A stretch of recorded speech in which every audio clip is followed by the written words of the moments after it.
Gold hub తాకట్టులో ఉన్న బంగారాన్ని విడిపించి కొనబడును. అదే రోజు ఆన్లైన్ ధరకు కొని డబ్బులు ఇవ్వబడును. ఢిల్లీ లిక్కర్ స్కామ్ కేసులో కవిత బాధలు అన్నీ ఇన్నికావు. అరెస్టు మీద అరెస్ట్ జరిగిపోతుంది. నాడు ఈడీ, నేడు సిబిఐ. మీ అందరికీ తెలుసు, మార్చి 15వ తారీఖు ఢిల్లీ లిక్కర్ స్కామ్లో కవిత అరెస్ట్ మొదటగా జరిగింది. ఆ రోజు ఈడీ ఆమెని అరెస్ట్ చేయడం జరిగింది. ED deputy director Bhanupriya Meena ఆమె స్వయంగా వచ్చి కవితను అరెస్ట్ చేసుకొని స్పెషల్ ఫ్లైట్లో ఢిల్లీ తీసుకుపోవడం జరిగింది. మార్చి 16వ తారీఖున ఆమెని కోర్టు ముందు ప్రొడ్యూస్ చేయడం జరిగింది. తర్వాత ఆమెను ఈడీ కస్టడీకి అప్పచెప్పడం జరిగింది. ఈడీ కస్టడీ 2 విడతలుగా జరిగింది. తర్వాత ఈడీ కస్టడీ ముగిసిన తర్వాత ఆమెను జ్యుడిషియల్ రిమాండ్ కోసం తీహార్ జైలుకి తరలించడం జరిగింది. ప్రజెంట్ తీహార్ జైల్లో ఉన్నారు. తీహార్ జైల్లో ఉండగానే సిబిఐ ఈ కేసును, అంటే ఢిల్లీ లిక్కర్ స్కామ్లో మొదటి నుంచి విచారణ జరుపుతున్నటువంటి సిబిఐ కవిత మేము కూడా విచారించారని అడిగింది. సార్, జైలుకి పోయి విచారించుకొని మహిళా ఖైదీల సమక్షంలో విచారించుకోండి, కాకపోతే ఒక్కరోజు ముందు పోయి జైలు అధికారులు చెప్పండి అని చెప్పింది. సరే, అలానే ప్రొసీడ్ అయ్యారు. కానీ సిబిఐ విచారణకు కవిత సహకరించట్లేదనే అభియోగంతో ఇలా సిబిఐ డైరెక్ట్గా అరెస్ట్ చేసింది. తీహార్ జైల్లో ఉన్న కవితను సిబిఐ అరెస్ట్ చేసింది. ఇప్పటికే ఒక కేసులో చాలా ఇబ్బందులు పడుతూ ఉంది. ఎట్ట బెయిల్ వచ్చిద్దా అని చూస్తూ ఉంది. బెయిల్ వచ్చే పరిస్థితి కనపట్లేదు.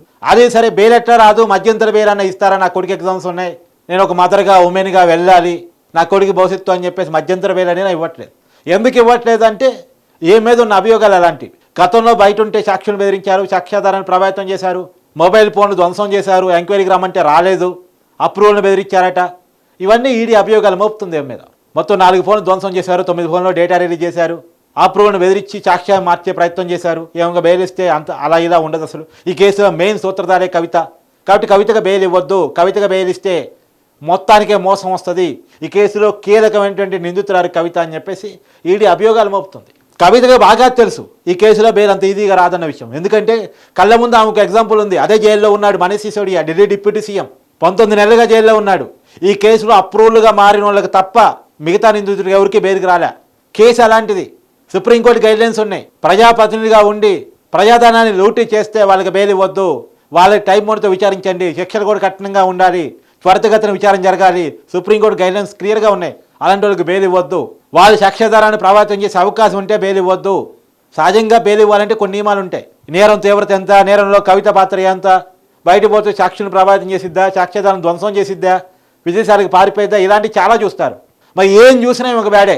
కేసు ఏమో చాలా పెద్దది. ఢిల్లీ నుంచి తెలంగాణ వరకు లిక్కర్ వ్యాపారం జరిగినటువంటి స్కాము. అంటే ఢిల్లీలో లిక్కర్ పాలసీని రూపొందించి, అది కూడా హైదరాబాద్లో కవిత రూపొందించి 100 కోట్ల హవాలా రూపంలో ఆమ్ ఆద్మీ పార్టీకి ఇచ్చి లిక్కర్ వ్యాపారంలో ఏలు పెట్టి ఇస్తారన్న డబ్బులు ప్రజాధనాన్ని కొల్లగొట్టారు అనేటువంటిది అభియోగం. సో ఈ అభియోగం చాలా పెద్దది. దీంట్లో కవిత పాత్ర చాలా కీలకమైంది. ఎందుకంటే ఢిల్లీ లిక్కర్ పాలసీని రూపొందించిందే కవిత, ఈ 100 కోట్ల రూపాయలు హవాలా రూపంలో చేర్చిందే కవిత అని ఈడీ అభియోగాలు మోపుతున్నటువంటి సమయం ఇది. ఇంకోటి, మొబైల్ ఫోన్ ధ్వంసం చేశారు, అంటే సాక్ష్యాధారం ధ్వంసం చేసే ప్రయత్నం చేశారు, సాక్షులను బెదిరించే ప్రయత్నం చేశారు. ఇన్ని అభియోగాలు కవిత మీద ఈడీ మోపుతున్న తర్వాత బెయిల్ అంత ఈజీగా రావడం కష్టం. అయితే సరే, ఏదో రకంగా బెయిల్ కోసం ప్రయత్నం చేద్దాం, వాదన వినిపిద్దాం, ప్రయత్నం చేసుకుందాం.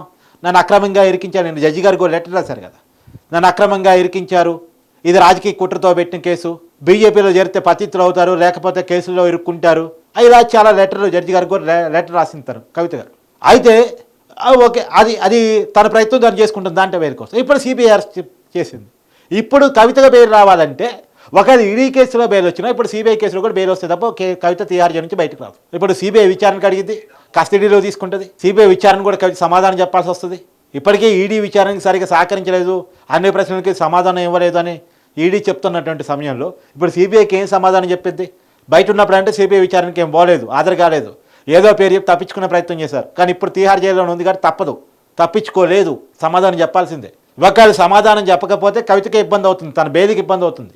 ఇప్పుడు కవిత బయటికి రావాలంటే 2 బెయిల్ రావాలి. ఒకటి సిబిఐ కేసులో బెయిల్ రావాలి, 2 ఈడీ కేసులో బెయిల్ రావాలి. ఈ 2 కేసులో దేనికి దాంట్లోనే బెయిల్ తెచ్చుకుంటే తప్ప కవిత బయటికి రాని పరిస్థితి ఎదుర్కొంటున్నారు. ఇవాళ సిబిఐ వాళ్ళు అరెస్ట్ చేశారు కాబట్టి ఆమెని ఖచ్చితంగా మరోసారి కస్టడీ పిటిషన్ వేస్తారు కోర్టు ముందు కస్టడీ తీసుకోవడం కోసం. తర్వాత రిమాండ్ కూడా అయ్యే అవకాశం ఉంది.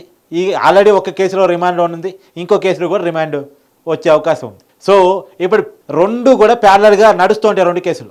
ఈ 2 కేసుల్లో కూడా ఒకవైపు ఈడీకి, ఇంకోవైపు సిబిఐకి కవిత సమాధానం చెప్పాల్సి వస్తుంది. బాబు ఎక్కడొచ్చింది తిప్పలు పాపం కవితకి. కానీ పాపమని తలిసే వాళ్ళు ఎంతమంది ఉన్నారు అంటే ఇదే ఆశ్చర్యకరంగా ఉంది. వాళ్ళ తండ్రి మాజీ సీఎం కేసీఆర్ గారు ఈ రోజు వరకు స్పందించలేదు. సరే, తండ్రిగా స్పందించకపోని ఆమె ఎమ్మెల్సీగా ఉన్నారు, మాజీ ఎంపీగా ఉన్నారు, బీఆర్ఎస్ పార్టీ అధినేతగా కేసీఆర్ స్పందించాలి. కవిత అరెస్ట్ మీద ఈ రోజు వరకు కేసీఆర్ స్పందించలేదు. మళ్ళీ జడ్జి గారిని స్పందించాలని అదని ఇదని కవిత గారు లెటర్ రాశారు కదా, కనీసం ఆ లెటర్ మీద కేసీఆర్ గారు స్పందించాలంటే అది కూడా లేదు ఈ రోజు వరకు. మరి ఎందుకు కేసీఆర్ గారు స్పందించట్లేదు? కవిత మీద నేనేం మాట్లాడినా జనం మెచ్చరు నచ్చరు అనుకుంటున్నారా? కవిత విషయంలో మాట్లాడితే జనంలో రాంగ్ పోతుంది, ప్రజల్లో సింపతి కూడా లేదు కవిత అరెస్ట్ మీద. ఇప్పుడు అసలే పార్లమెంట్ ఎలక్షన్ టైము, పార్టీకి ఇబ్బంది అవుతుంది, నష్టం జరుగుతుంది కవిత విషయంలో మాట్లాడితే పోట్లాడితే అనుకుంటున్నారా? ఏదంటే కవిత అరెస్ట్ అయినప్పుడు ఒక్కరోజు ఏదో ఫార్మాలిటీకి నిరసన కార్యక్రమాన్ని పిలుపునిచ్చారు, తర్వాత నిరసన కూడా లేదు. నేను ఛాలెంజ్ విసురుతున్నా నిజంగా కవిత అరెస్ట్ అక్రమాన్ని బీఆర్ఎస్ భావిస్తే ఒకప్పుడు తెలంగాణ ఉద్యమంలో చేసినట్టు 1 మిలియన్ మార్చి చేయగలరా? పెద్ద ఎత్తున నిరసన కార్యక్రమం హైదరాబాద్లో చేయగల పరిస్థితులు బీఆర్ఎస్ పార్టీ ఉందా? ఆ పార్టీ పిలుపునిస్తే 1000 మంది వచ్చే పరిస్థితి ఉందా? కవిత అరెస్ట్కి వ్యతిరేకంగా నిరసన కార్యక్రమాలు పిలుపునిస్తే సరే అది పోనీయండి, నిరసన కార్యక్రమాలకి అజానాన్ని అట్టో తిప్పులో పాడు తెచ్చుకుంటారే మీరు, అది వదిలేయండి. కవిత నిజామాబాద్ నుంచి మళ్ళీ పోటీ చేశారు, ఎందుకంటే 2014లో పోటీ చేశారు, 2019లో పోటీ చేశారు, 14లో గెలిచారు, 19లో ఓడిపోయారు, ఇప్పుడు 24 ఎలక్షన్స్ వచ్చాయి. జైలు నుంచి నామినేషన్ వేయచ్చు, తను నిందితురాలు మాత్రమే, దోషి కాదు.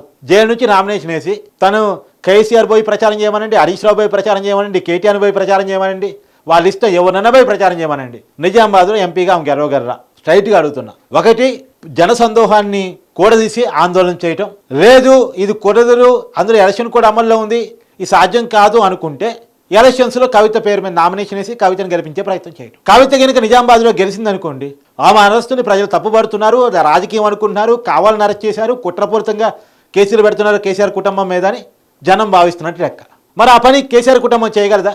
అరే కేసీఆర్ స్పందించే దిక్కే లేదా, ఇక ఆ పని ఎక్కడ చేస్తా అంటారు. నిజమే, కేసీఆర్ స్పందించే పరిస్థితే లేదా, బీఆర్ఎస్ నాయకులు పోట్లాడే పరిస్థితే లేదా. వాస్తవంగా కూడా ఈ ఎన్నికల్లో కవిత పోటీ చేయదలుచుకోలేదు, అందుకని నామినేటెడ్ ఎమ్మెల్సీ తీసుకుని దాన్ని కంటిన్యూ చేసుకుంటున్నారు.